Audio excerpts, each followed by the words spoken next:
आज के इस वीडियो में हम डिस्कस करेंगे एंशियंट हिस्ट्री के वैदिक सिविलाइजेशन का कुछ इंपॉर्टेंट क्वेश्चंस।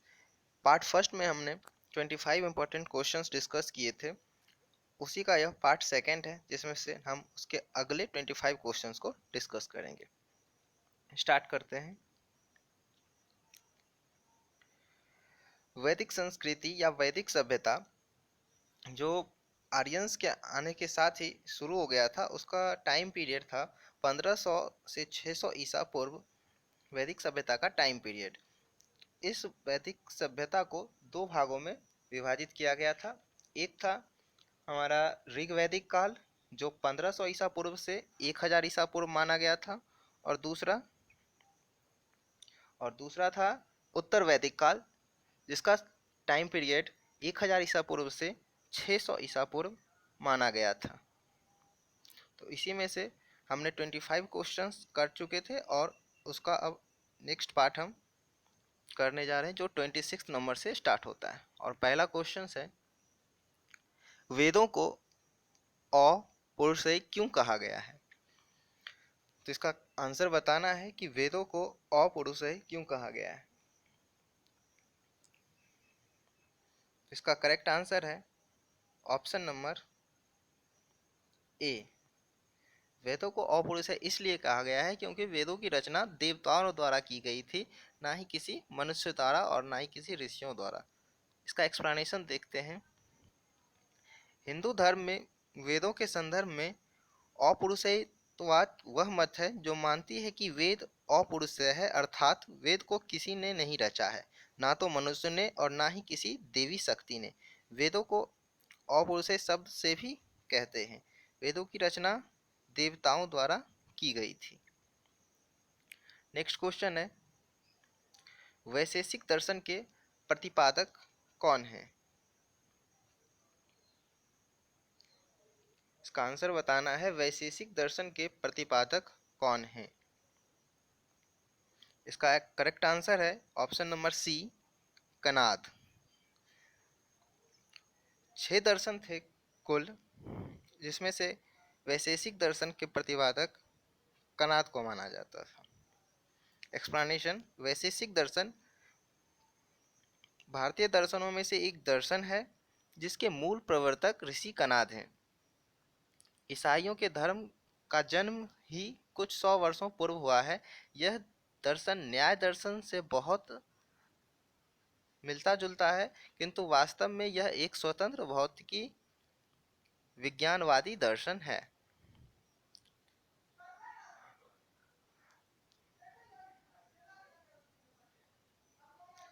नेक्स्ट क्वेश्चन है, मीमांसा या पूर्व मीमांसा दर्शन के प्रतिपादक कौन है? Option A Jaimini, B Badarayana, C Kapil, D Gautam. Mimamsa या पूर्व मीमांसा के प्रतिपादक जैमिनी हैं। ऑप्शन नंबर ए इसका करेक्ट आंसर है।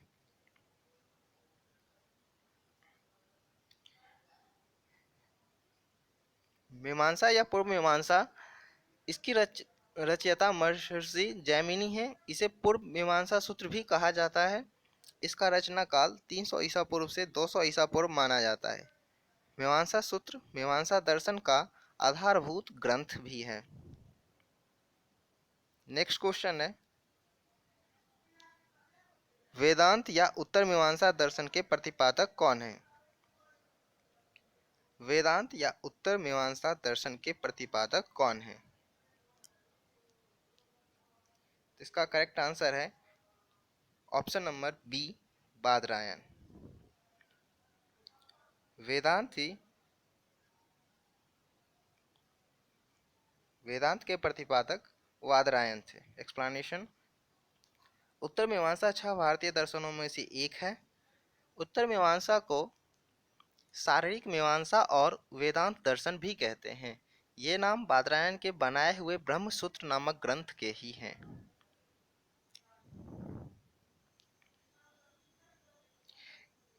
तो जैसा कि हमने अभी कुछ क्वेश्चन देखे थे, इसमें ज़्यादातर क्वेश्चन दर्शन से रिलेटेड ही थे।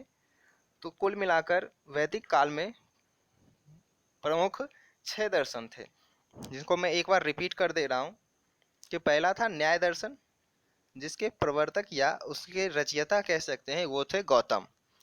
सांख्य दर्शन, इसके रचयिता थे कपिल। चारवाक दर्शन, इसके रचयिता थे चारवाक।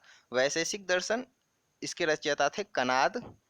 योग दर्शन, इसके रचयिता थे पतंजलि। पूर्व मीमांसा, इसके रचयिता थे जैमिनी। और उत्तर मीमांसा, इसके रचयिता थे वादरायण। तो 6 दर्शन कुछ इस प्रकार से थे। हमारा नेक्स्ट क्वेश्चन है, ऋग्वेद का कौन सा मंडल पूर्णतः सोम को समर्पित है? ऋग्वेद में कुल 10 मंडल थे, जिसमें से क्वेश्चन है कि कौन सा मंडल पूर्णतः सोम को समर्पित है। तो इसका करेक्ट आंसर है ऑप्शन नंबर सी, नववा मंडल। एक्सप्लेनेशन, 7वें मंडल में 10 राज युद्ध का वर्णन किया गया है और 10वें मंडल में पुरुष सूक्त मंत्रों में शूद्रों का उल्लेख प्रथम बार किया गया है। चारों वर्णों का सर्वप्रथम उल्लेख पुरुष सूक्त में ही मिलता है। ऋग्वेद का 9वां मंडल पूर्णतः सोम देवता को समर्पित है।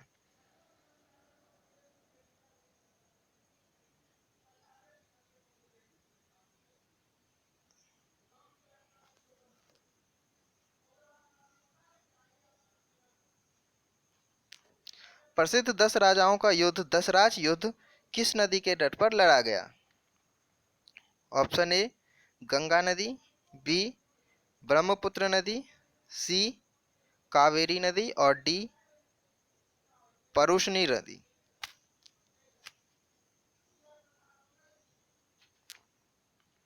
तो इसका करेक्ट आंसर है ऑप्शन नंबर डी, परुशनी नदी, जिसे वर्तमान में रावी नदी के नाम से भी जाना जाता है। एक्सप्लेनेशन,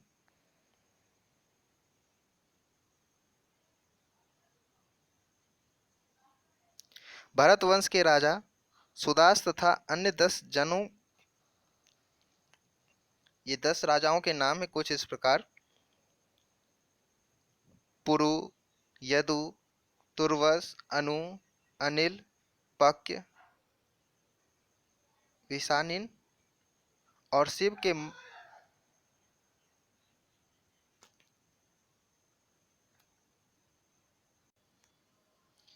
तो 10 राजाओं का युद्ध जो पुरुषनी नदी के किनारे लड़ा गया था, कि इसके तट पर जो वर्तमान में अभी रावी नदी है, और इसी के बाद से एक नए वंश कुरु वंश की स्थापना हुई थी। नेक्स्ट क्वेश्चन है,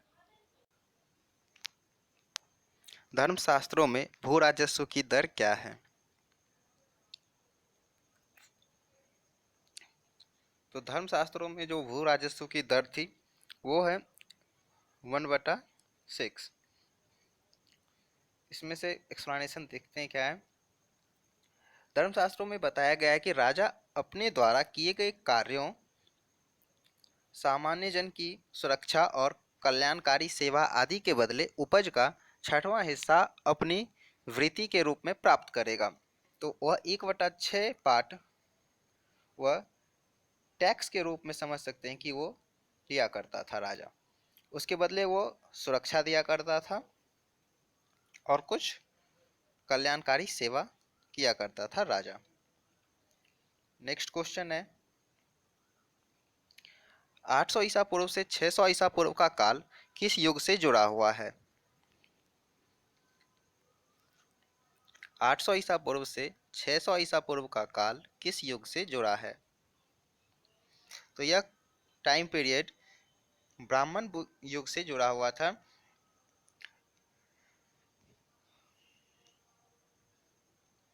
प्राचीन भारत इतिहास में 800 से 600 ईसा पूर्व के बीच का समय मुख्यतः ब्राह्मण युग का समय था और 600 से 300 ईसा पूर्व का समय शूद्र युग का समय था। नेक्स्ट क्वेश्चन, किस काल में अछूत की अवधारणा स्पष्ट रूप से उदित हुई? तो अछूतों वाली बात, जैसे हमारा समाज 4 वर्णों में विभक्त था, ब्राह्मण, क्षत्रिय, वैश्य और शूद्र, तो इसमें से अछूत की भावना किस काल से उदित हुई थी, यानी किस काल से इसका शुरुआत हुआ था?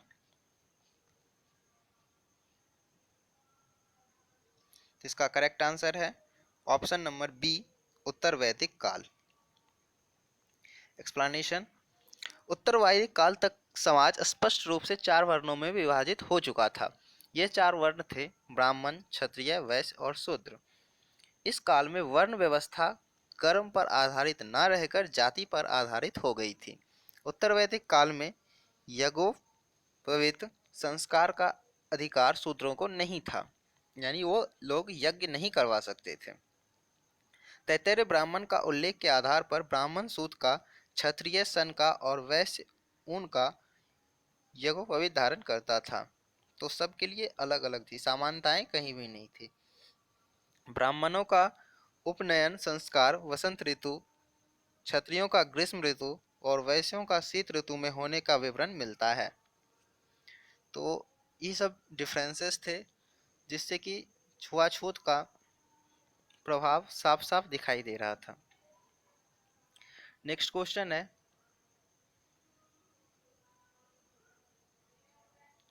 एशिया माइनर स्थित बोगासकोई का महत्व इसलिए है कि ऑप्शन है, वहाँ जो अभिलेख प्राप्त हुए हैं उनमें चार वैदिक देवताएं इंद्र, वरुण, मित्र और नत्स का उल्लेख मिलता है। मध्य एशिया व तिब्बत के बीच एक महत्वपूर्ण व्यापारिक केंद्र था। वेद के मूल ग्रंथ की रचना यहीं हुई थी और ऑप्शन नंबर डी इनमें से कोई नहीं।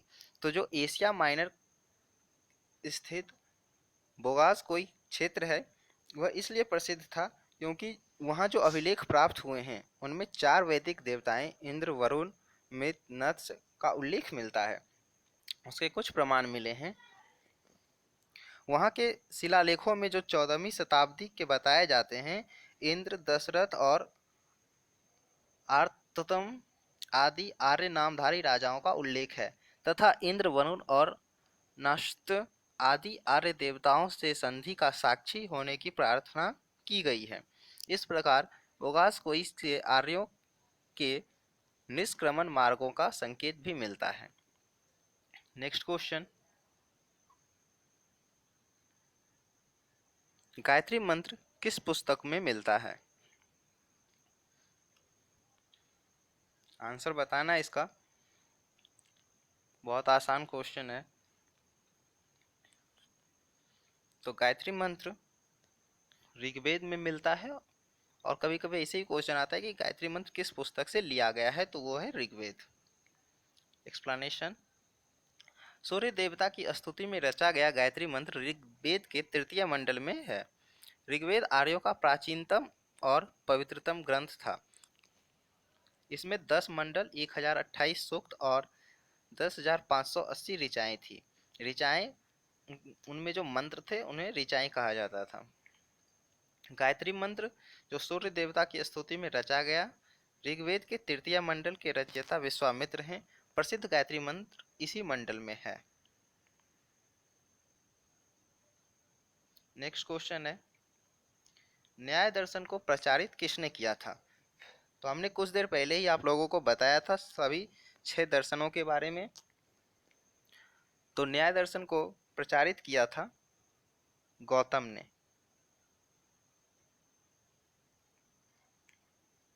न्याय दर्शन भारत के 6 वैदिक दर्शनों में से एक दर्शन है। इसके प्रवर्तक ऋषि अक्षपाद गौतम हैं, जिनका न्याय सूत्र इस दर्शन का सबसे प्राचीन एवं प्रसिद्ध ग्रंथ है। नेक्स्ट क्वेश्चन, प्राचीन भारत में निष्क से जाने जाते थे। तो प्राचीन भारत में निष्क से किस चीज को जाना जाता था? निष्क के नाम से। जिसका करेक्ट आंसर है स्वर्ण आभूषण। और एक तरह का क्वेश्चन था कि नीवी किसे कहते हैं? तो आर्य अंदर को पहनने वाले वस्त्र को नीवी कहा करते थे। नीवी, दैट मीन्स नीवी। इसका एक्सप्लेनेशन देखते हैं निष्क के बारे में। निष्क का अर्थ होता है स्वर्ण मुद्रा। स्वर्ण मुद्राएं आपत्ति काल में मनुष्य को बहुत सहयोग दिया करती थी। तो स्वर्ण मुद्राएं, स्वर्ण आभूषणों को निष्क के नाम से जाना जाता था। योग दर्शन के प्रतिपादक हैं। बहुत ही आसान है, अभी के भी टाइम में बाबा रामदेव योग करवाते हैं, उनकी कंपनी जो है पतंजलि। तो योग दर्शन के प्रतिपादक पतंजलि थे, पतंजलि इसका करेक्ट आंसर है ऑप्शन नंबर ए।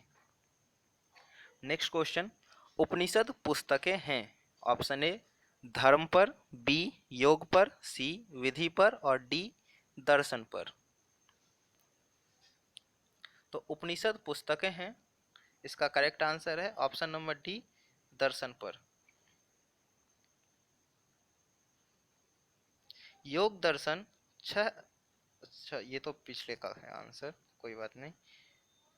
नेक्स्ट, उपनिषद हिंदू धर्म के महत्वपूर्ण श्रुति धर्म ग्रंथ हैं। यह वैदिक वाणिज्य के अभिन्न भाग हैं। यह संस्कृत में लिखे गए हैं। इनकी संख्या लगभग 200 है, किंतु मुख्य उपनिषद 13 हैं।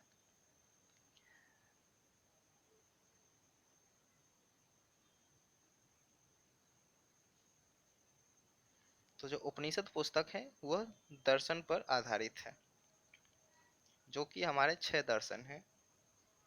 न्याय दर्शन, संख्या दर्शन, चार्वाक दर्शन, वैशेषिक दर्शन, योग दर्शन और पूर्व मीमांसा और साथ ही उत्तर मीमांसा।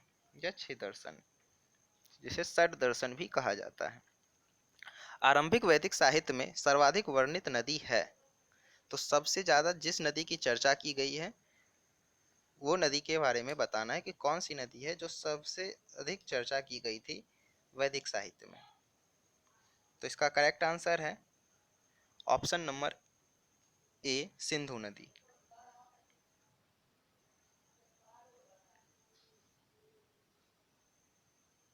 ऋग्वेद में 25 नदियों का उल्लेख है, जिसमें सबसे महत्वपूर्ण नदी सिंधु नदी है, जिसका वर्णन कई बार आया है। सरस्वती नदी ऋग्वेद की सबसे पवित्र नदी मानी जाती है। इसे नदियों का माता कहा गया है। गंगा का उल्लेख ऋग्वेद में केवल एक बार हुआ है। सुतोद्री आजकल की सतलज नदी है। तो यहाँ से कुछ और क्वेश्चंस आ रहे हैं, जैसे कि सरस्वती नदी सबसे पवित्र नदी थी और इन्हें नदियों का माता कहा जाता था, और गंगा का उल्लेख ऋग्वेद में केवल एक बार ही हुआ है,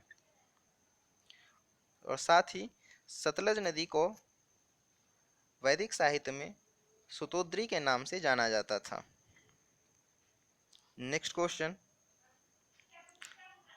उपनिषद काल के राजा अश्वपति शासक थे। उपनिषद काल के राजा अश्वपति शासक थे, वो कहाँ के शासक थे ये बताना है। इसका करेक्ट आंसर है केकई के। केकई देश में अश्वपति नाम का राजा था। वह बड़ा सदाचारी, प्रजावत्सल और उच्च कोटि का ब्राह्मण ज्ञानी था। उसने वैश्यनगर यानी सभी मनुष्यों में व्यापक आत्मा की सफलतापूर्वक खोज की थी, स्वयं आत्म दर्शन किया था और बड़े बड़े वेदज्ञ पंडितों को भी आत्म तत्व की दीक्षा दी थी। नेक्स्ट क्वेश्चन है क्वेश्चन नंबर 43, आध्यात्म ज्ञान के विषय में नचिकेता और यम का संवाद किस उपनिषद में मिलता है। तो हमने बचपन में भी कहानी पढ़ा था नचिकेता और यम के बारे में। तो इसका संवाद किस उपनिषद में मिलता है ये बताना है।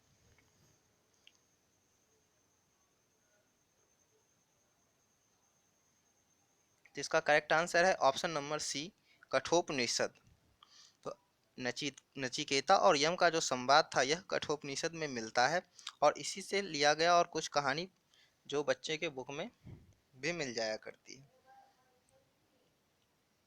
नेक्स्ट क्वेश्चन, कपिल मुनि द्वारा प्रतिपादित दार्शनिक प्रणाली है। तो कपिल मुनि द्वारा प्रतिपादित दार्शनिक प्रणाली है। तो कई बार हमने दर्शनों के बारे में बात कर लिया है, तो इसका आंसर बताना है फास्ट। तो कपिल मुनि का जो दर्शन था वो है सांख्य दर्शन।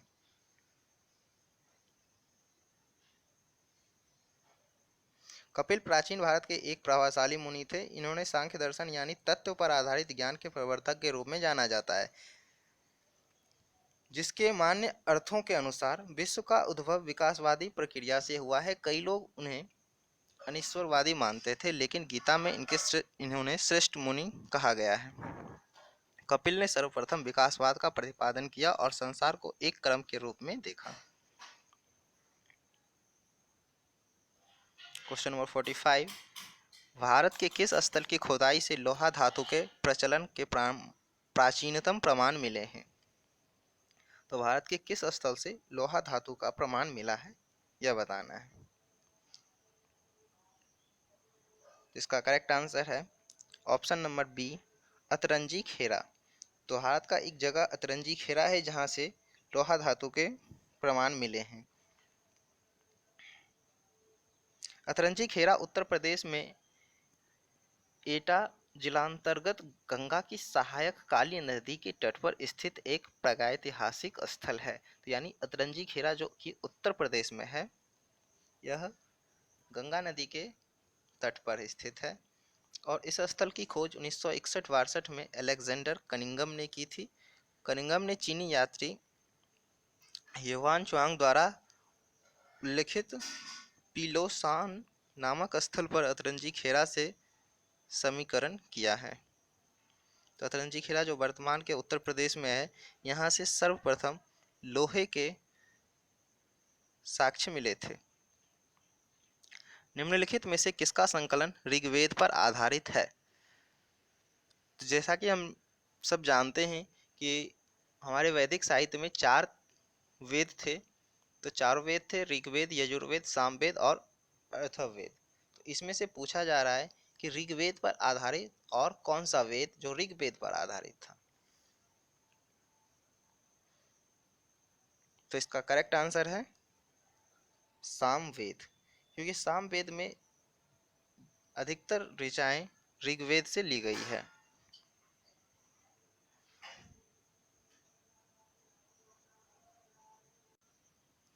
सामवेद में कुल 1549 ऋचाएं हैं। इनमें मात्र 78 ही नई और अन्य ऋग्वेद से ली गई है।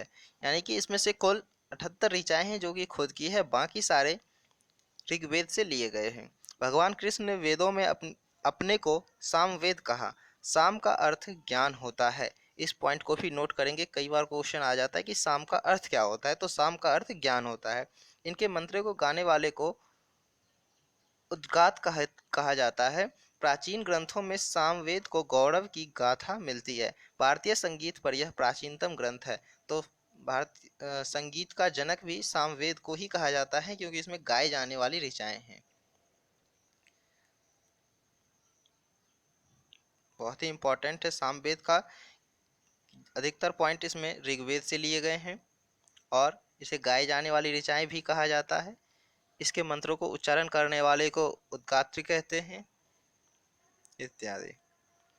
नेक्स्ट क्वेश्चन, निम्नलिखित में कौन प्रस्थानत्रयी में शामिल नहीं है? तो कौन है जो प्रस्थानत्रयी में शामिल नहीं है? तो इसका करेक्ट आंसर है भागवत, क्योंकि भागवत गीता, ब्रह्मसूत्र और उपनिषद यह तीनों धार्मिक ग्रंथ थे जो प्रस्थानत्रयी में शामिल थे। इसका एक्सप्लेनेशन है, इन तीनों को सामूहिक रूप से प्रस्थानत्रयी कहा जाता था, जिनमें प्रवृत्ति और निवृत्ति दोनों मार्ग का तात्विक विवेचन है। यह वेदांत के 3 मुख्य स्तंभ माने जाते हैं। इनमें उपनिषद को श्रुति प्रस्थान, भगवत गीता को स्मृति प्रस्थान और ब्रह्मसूत्र को न्याय प्रस्थान कहा जाता है। प्राचीन काल में भारतवर्ष में जब कोई गुरु अथवा आचार्य अपने मत का प्रतिपादन एवं उसकी प्रतिष्ठा करना चाहता था, तो उसके लिए सर्वप्रथम वह इन तीनों पर भाष्य लिखता था। नेक्स्ट क्वेश्चन, क्वेश्चन नंबर 48, कर्म का सिद्धांत संबंधित है। ऑप्शन ए न्याय से, बी मीमांसा से, सी वेदांत से और डी वैशेषिक से। चरक संहिता नामक पुस्तक किस विषय से संबंधित है? तो चरक संहिता नामक पुस्तक यह चिकित्सा से संबंधित है। इसका करेक्ट आंसर है ऑप्शन नंबर सी। चरक संहिता आयुर्वेद का एक प्रसिद्ध ग्रंथ है। यह संस्कृत भाषा में है। इसके उपदेशक अत्रिपुत्र पुनर्वसु हैं। ग्रंथकर्ता अग्निवेश और प्रतिसंस्कारक चरक हैं। नेक्स्ट क्वेश्चन, यज्ञ संबंधी विधि विधानों का पता चलता है ऋग्वेद से, सामवेद से, ब्राह्मण ग्रंथों से और यजुर्वेद से। तो इसका करेक्ट आंसर बताना है कि यज्ञ संबंधी विधि विधानों का पता कहाँ से चलता है। तो यह चलता है यजुर्वेद से। Option number D is correct. Yajurveda Hindu का एक महत्वपूर्ण श्रुति धर्म ग्रंथ और 4 वेदों में से एक है। इसमें यज्ञ की असल प्रक्रिया के लिए गद और पद मंत्र मिलते हैं। यह हिंदू धर्म के 4 पवित्रतम प्रमुख ग्रंथों में से एक है और अक्सर ऋग्वेद के बाद दूसरा वेद माना जाता है। इसमें ऋग्वेद के 663 मंत्र पाए जाते हैं।